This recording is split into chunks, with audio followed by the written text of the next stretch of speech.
Saudara, polisi sebut kesendirian tanpa tempat berkeluh kesah jadi salah satu faktor yang mendorong salah seorang siswa melakukan peledakan di SMA Negeri 72 Jakarta. Kita akan bahas hal ini bersama pakar psikologi forensik Reza Indragiri dan juga Komisioner Komisi Perlindungan Anak Indonesia KPAI Diah Puspitarini. Selamat malam Pak Reza. Selamat malam, Assalamualaikum. Waalaikumsalam warahmatullahi wabarakatuh. Bu Diah, selamat malam, Assalamualaikum. Selamat malam.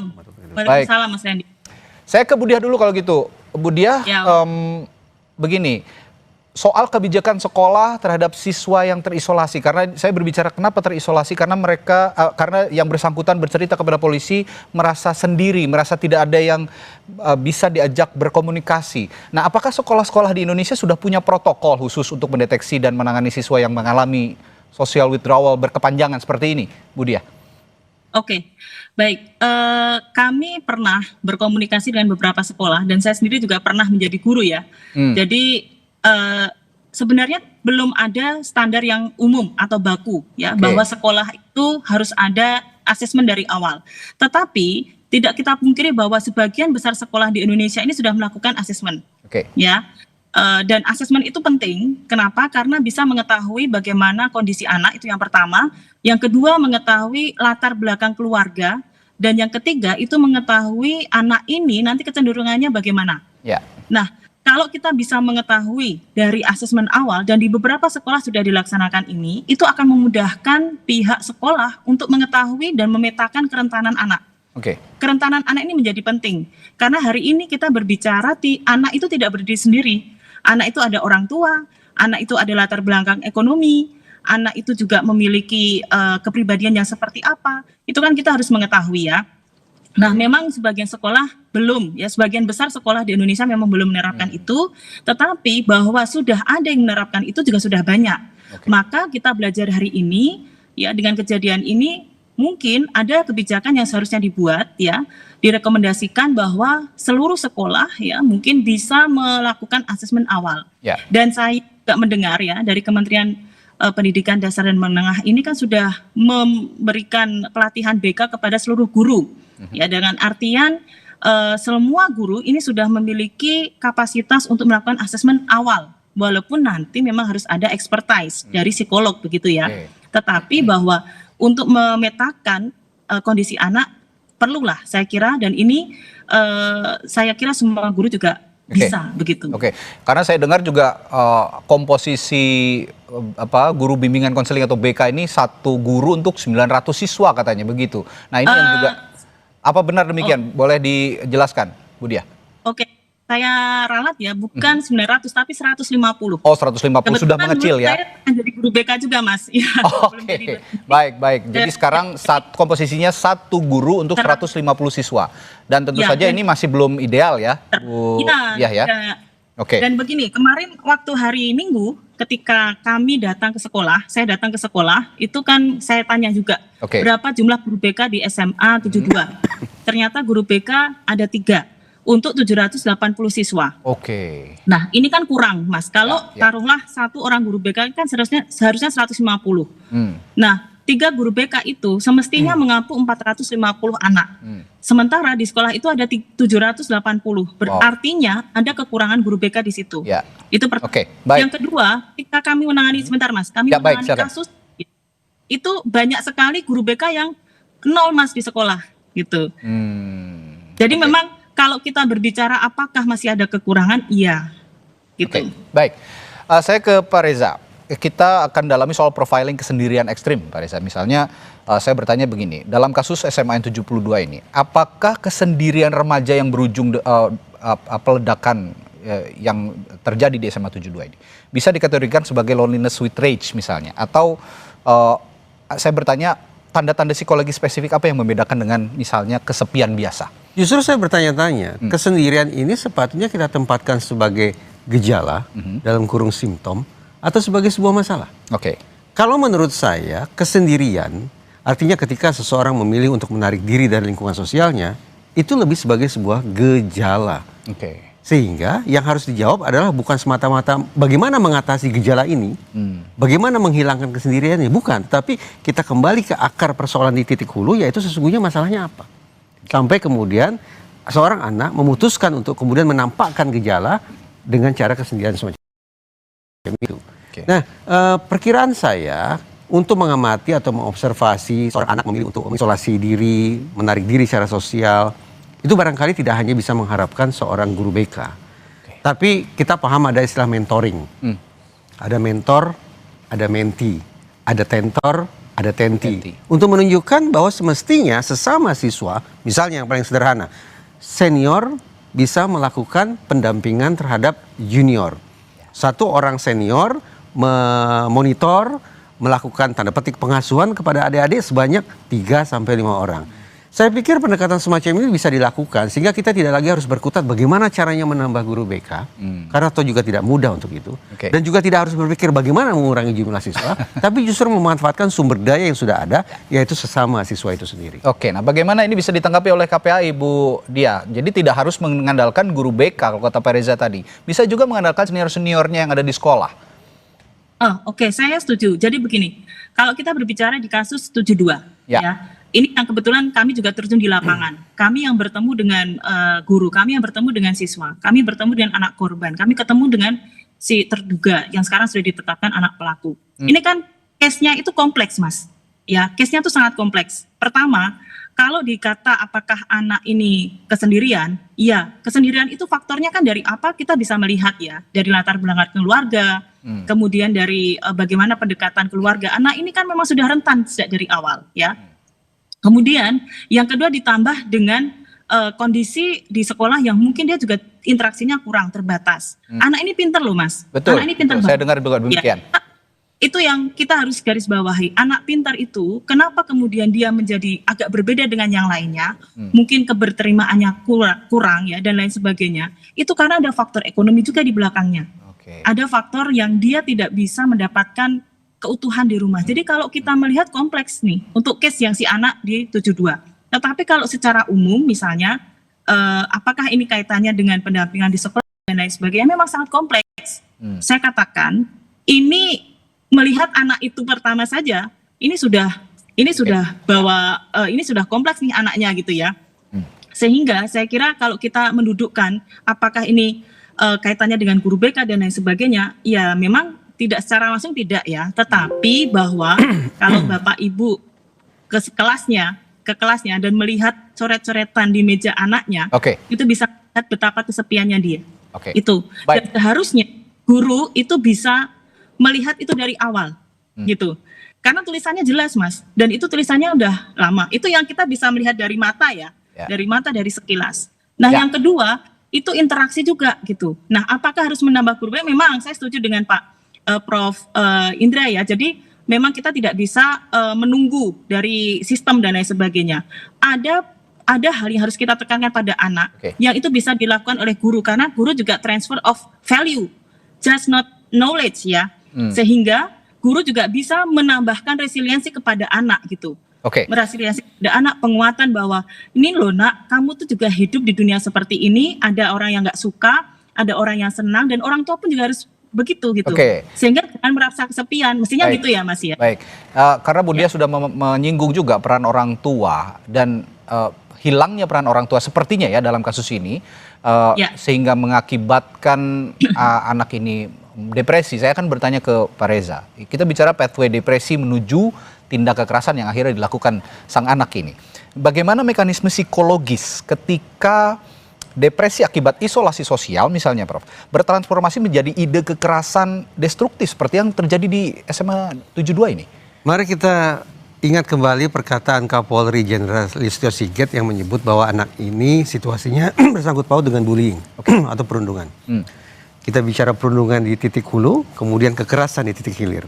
Lantas apa prosesnya? Bagaimana siklusnya sampai kemudian pengalaman perundungan itu menjelma menjadi perilaku kekerasan?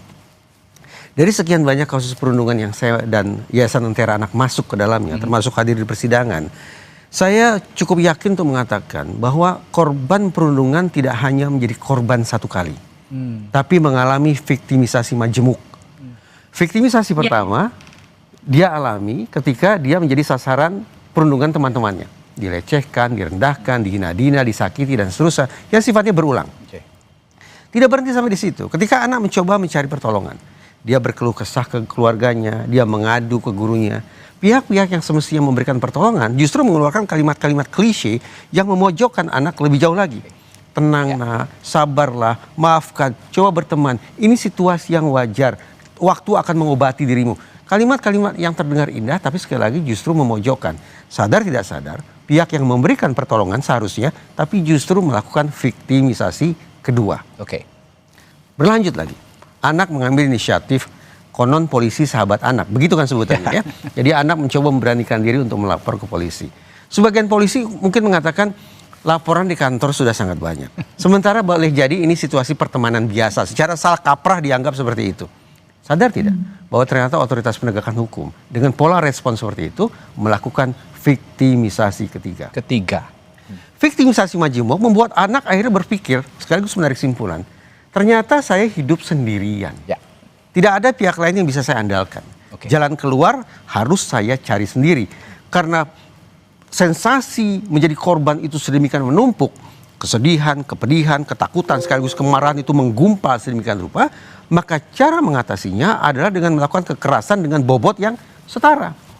Sehingga kita bisa bayangkan. Dalam kasus di SMA ini Mas. Kok bisa-bisanya ya dia sampai melakukan kekerasan yang sedemikian ekstrim gitu kan. Tidak terbayang sebelumnya. Tidak terbayang sebelumnya. Walaupun kekerasan bagi saya dilakukan oleh korban-korban bullying itu jamak gitu. Ya. Nah kita bisa tarik kesimpulan sekarang. Kekerasan dengan skala yang masif seperti itu tak lain tak bukan adalah cerminan dari gumpalan kemarahan, gumpalan kesedihan, gumpalan ketakutan plus gumpalan perasaan sepi yang juga setara bobotnya. Oke, dari viktimisasi tadi, dari viktimisasi tadi ditambah lagi ada peran yang lain soal misalnya paparan konten-konten ekstrim itu ditambah lagi. Nah, saya akan diskusikan hal itu setelah jeda nanti di Sapa Indonesia bersama Pak Reza dan juga Bu Diah. Sesaat lagi, tetaplah bersama kami. Oke.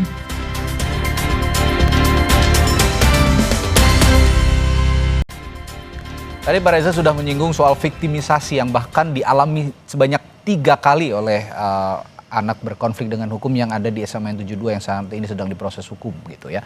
Nah setelah viktimisasi ada faktor pemicu yang lain ternyata. Ada peran fantasi yang juga mendorong si anak ini melakukan kekerasan. Ada paparan konten ekstrim seperti dark web misalnya atau game, film memperkuat fantasi kekerasan pada remaja yang sudah terisolasi.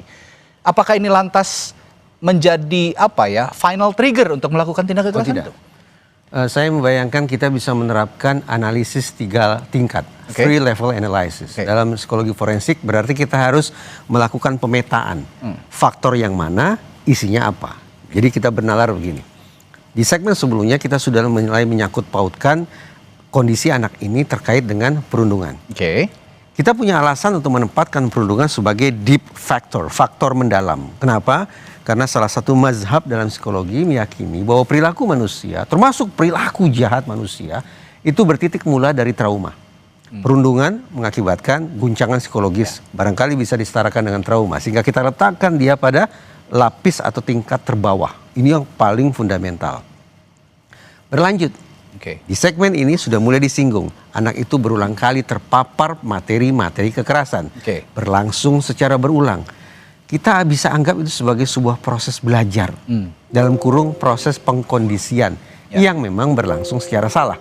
Sehingga terus-menerus atau berulang kali terpapar pada materi-materi kekerasan, itu kita bisa tempatkan di tingkat kedua, conditioning factor. Tinggal satu level lagi, yaitu faktor pemicu.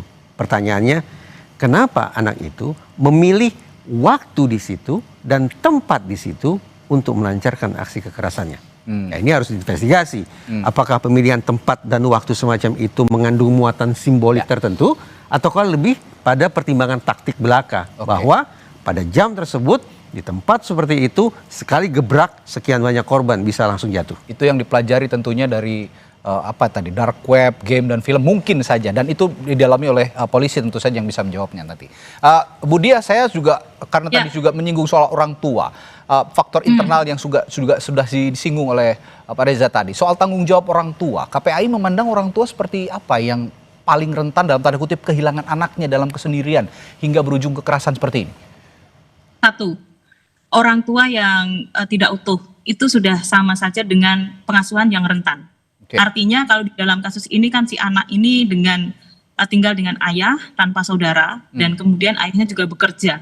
Sehingga ya, dia menghabiskan waktu sendiri, kemudian dia lebih suka dengan dunia maya. Nah, yang kedua, yang kalau saya ingin menyampaikan, selain anak ini pinter, Pak Prof. Reza, anak ini juga saya kira dia punya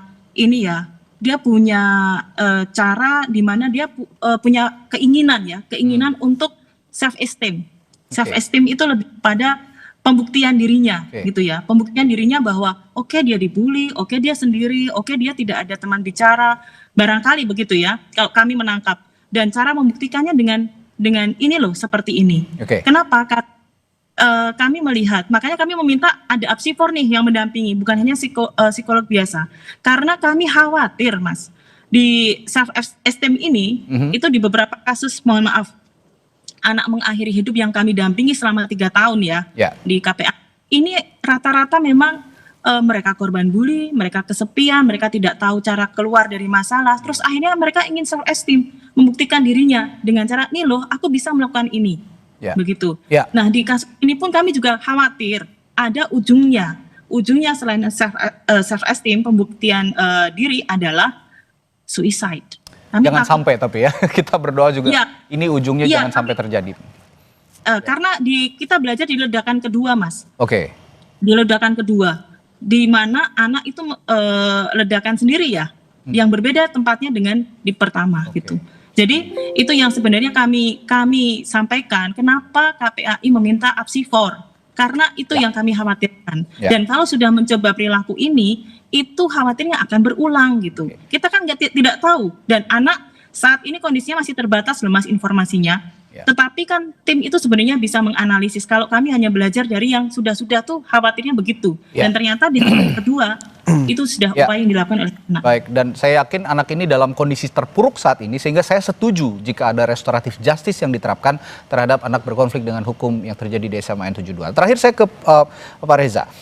Bicara soal rehabilitasi versus hukuman, ini kan dua hal yang berbeda, tapi sepertinya harus sama-sama berjalan bersamaan begitu. Dari sudut perspektif forensik, Prof, remaja pelaku seperti ini lebih cocok direhabilitasi psikiatri forensik atau cukup hukuman pidana biasa kira-kira? Kita sepakat tidak bahwa ternyata anak yang kita sebut sebagai anak berkonflik dengan hukum dalam kurung pelaku ini ternyata adalah sekaligus korban. Sepakat tidak? Sepakat. Implikasinya apa? Ada dua. Pertama, mari kita insafi bersama ketika seorang pelaku pidana pada saat yang sama juga menyandang status sebagai korban, apalagi korbannya juga majemuk, maka sudah sepatutnya dia mendapat peringanan hukuman. Pertanyaan saya, apakah publik bisa menerima logika semacam itu? Perkiraan saya, karena saat ini masih pada fase marah, takut, apalagi dendam, korban dan seterusnya, maka saya bayangkan terutama keluarga korban akan murka. Tapi sekali lagi, ayo kita bernalar bahwa setiap pelaku pidana yang sekaligus menyandang status korban, maka status korban itu bisa menjadi hal yang meringankan hukuman. Implikasi kedua, karena kita bersepakat bahwa anak ini ternyata adalah korban, maka ada agenda yang lebih harus diprioritaskan ketimbang meminta pertanggungjawaban pidana. Apa itu? Memastikan bahwa anak yang menyandang status sebagai korban itu mendapat perlindungan khusus. Itu bukan kata Reza, itu kata Undang-Undang Perlindungan Anak. Bahwa anak yang menjadi korban kekerasan, anak yang anggap anak ini sebagai korban perlakuan salah dan penelantaran. Tambah lagi kalau kita kait-kaitkan dengan terorisme, anak korban jaringan terorisme, 3 status korban dia sandang, maka 3 bentuk perlindungan khusus pula yang harus diberikan. Jangan salah, negara ini memposisikan perlindungan khusus, negara berkewajiban dan bertanggung jawab memberikan perlindungan khusus. Ayo kita konsekuen, karena kita ingin menegakkan peraturan, patuh pada peraturan perundang-undangan. Maka sebelum saya menjawab pertanyaan Mas tadi tentang bagaimana meminta pertanggungjawaban pidananya, ada agenda yang harus didahulukan, yaitu memastikan anak ini terpenuhi perlindungan khususnya. Mudah-mudahan Ibu Diah dan teman-teman di KPAI bisa memastikan itu terrealisasi. Saya yakin juga Ibu Diah punya perspektif yang sama. Singkat Bu Diah. Terakhir, jadi ini sesuai dengan pasal 59A Undang-Undang Perlindungan Anak ya, dan itu amanat memang kami harus memastikan itu. Yang pertama, anak ini memang prosesnya harus cepat. kalau memang nanti diproses hukum, itu pun harus tepat. Yang kedua harus mendapatkan pendampingan psikososial. Yang ketiga itu harus mendapatkan bantuan sosial, dan yang keempat itu juga harus mendapatkan perlindungan hukum.